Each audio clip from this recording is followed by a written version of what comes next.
important issue to discuss. First of all, welcome to Tuntum Network. My name is Cyrus. Don't forget to subscribe and click on the bell for more of my videos.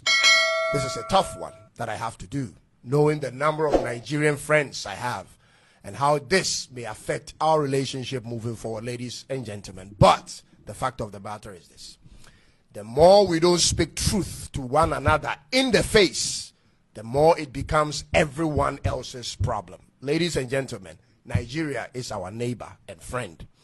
Nigeria is the heartbeat of Africa. They are the sound and rhythm of Africa to the world because of their sheer size and talents. That is undeniable. Africa's name, to some extent, goes as far as Nigeria goes in many ways. They are a force to reckon with, and that force, ladies and gentlemen, is also a problem to deal with. This is a country its people speak the loudest, both within and outside their borders, in spite of the many terminal challenges they face every day. This is a country whose spirit isn't easily broken. And if you are objective enough, you will concur with these facts, ladies and gentlemen. But a large percentage of the people of this country have chosen a pathway that cannot be encouraged, whether in Ghana, in South Africa, or in any part of the world. And this is what they have done. Ladies and gentlemen, they have given up on the fight to fix their own country and resorted to looking for what they couldn't achieve or cannot achieve in their own country, in other people's countries. And ladies and gentlemen, this shouldn't have been a problem because every other African country actually does it. Except that they are looking for this success by any means necessary and in the shortest possible time. This is the canker that plagues majority of young Nigerian immigrants anywhere they go. Shockingly, ladies and gentlemen, they are of the view that people outside of their country are not as driven and aggressive towards becoming successful as they are, not knowing that it is those same tendencies that's made their country the mess it is in. Many of them are therefore driven into all sorts of illegal enterprises anywhere they settle, getting rich by all means necessary in the shortest possible time. This is what Nigeria is being known for now. Who doesn't want this? But is that acceptable? It has gotten to the point that they don't care how a person makes their money, so long as the person makes their money. But you and I know that that's not how it's understood in other places. Nigeria, your people are running from your country as though the entire country is at war. Both men and women, young and old, to every other country. You have now become Africa's most emigrated country, meaning you have the largest number of people living abroad compared to any other African countries. This was true 20 years ago, ladies and gentlemen, and same today, and the number isn't slowing down because the factors that causes this is still expanding. Your social media content creators who indulge in politics are either doing it with comedy to trivialize the repercussions of their words, or are doing it outside of your country for fear of their lives. Almost every well-meaning person who speaks truth to issues in Nigeria lives outside of Nigeria. Fear and terror have hijacked your country at every front. There is no non-politician fighting for the change that can bring a difference in your country anymore. Almost every relevant voice in your country is either silenced or paid at this point. Therefore, the fight other countries have to put in to attain the peace you see and desire is what you have denied and declined. It doesn't work like this, Nigeria. Nigeria, instead of trying to make yourselves relevant in other countries, instead of trying to insert yourselves into the social fabric of other countries by all means necessary, how about this? How about you go back home and build your country?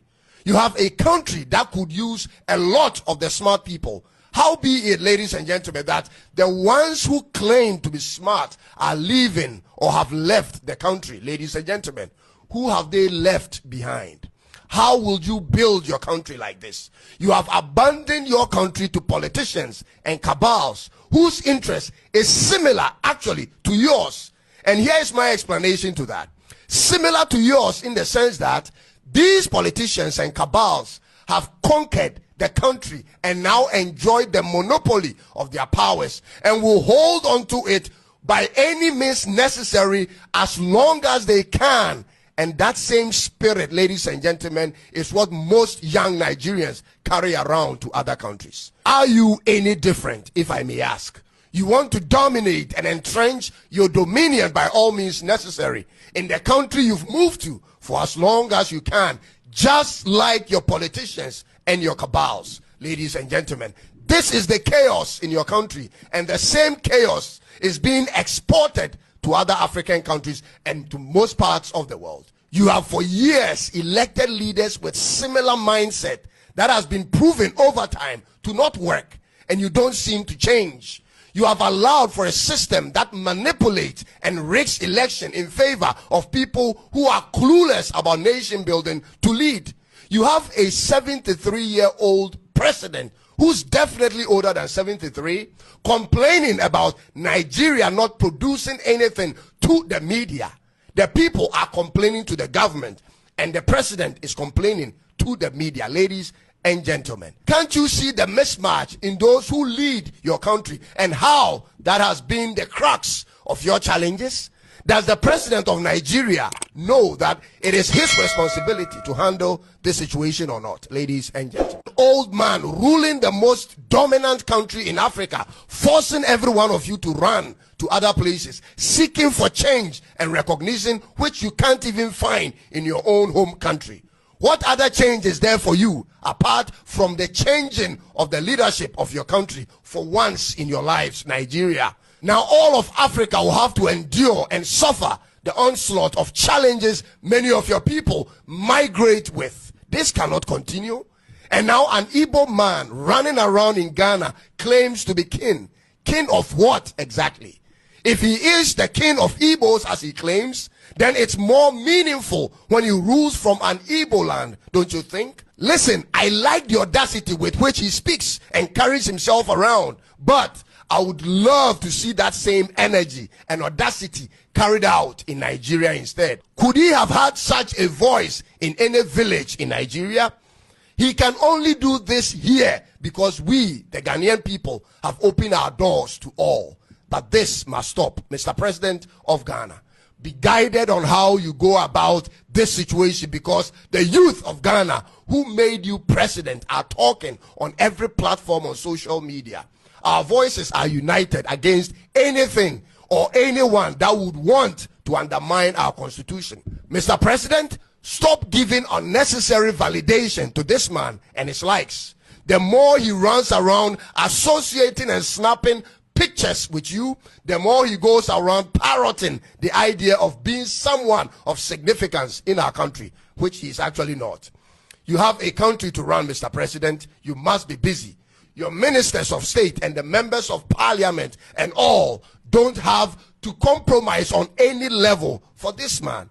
The Igbo man is a foreigner on our land and not a royal. He can be a king amongst his people in Ghana, but that shouldn't be carried out onto our own people. And ultimately, this is what I want to say to Nigeria. Claiming the giant of Africa status for yourselves is not in words, but in deeds. Be the giant at home first of all. Go home and begin the process of everything you are looking for out there. Go home and get it started. You have the men, you have the resources and the attention of the world. What you need is to direct it to where the problem originates. The problem is not in the system of Ghana or South Africa or how any country treats you, because those systems were not built for you. The problem is with your own broken system. You have the financial muscle to mobilize the needed funds for this cause if you choose, but that will be when you make that decision to choose to go and save your country. The people of Nigeria can set up their own political party if that's what will bring the change. But you cannot do that while living overseas or running all the time. You need men and women on the ground to play the role of foot soldiers, ladies and gentlemen. You must go back and be a part of the change you want, or else don't try effecting those changes in other people's countries. And to those Nigerians who refer to Ghana as small Ghana, listen, how do you say small Ghana when Ghana is nearly the size of the UK? The UK is a union of 4 countries, but less than 3% bigger than Ghana, yet controls the world's financial system. Would you call the UK small under any circumstance? Nigeria? I think you choose to be deliberate on denigrating Ghana's reputation by calling her small, simply because this is the only time you can feel proud about something or on any subject when compared to Ghana. It is not the size of the land or the population of the country that determines greatness, ladies and gentlemen, because if that were the case, the UK shouldn't be sitting at the G7. It is your ability to create the most value with what you have that matters, ladies and gentlemen. You have so much, yet you have so little to show for.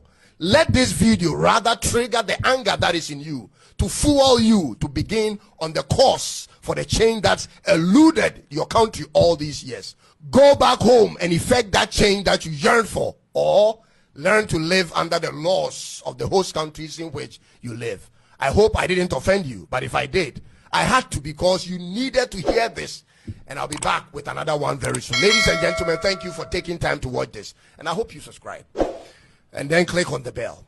And then share the link if you like what we do here. I'll come your way again with another one very soon. Until then, God bless Africa. It is bye-bye for now.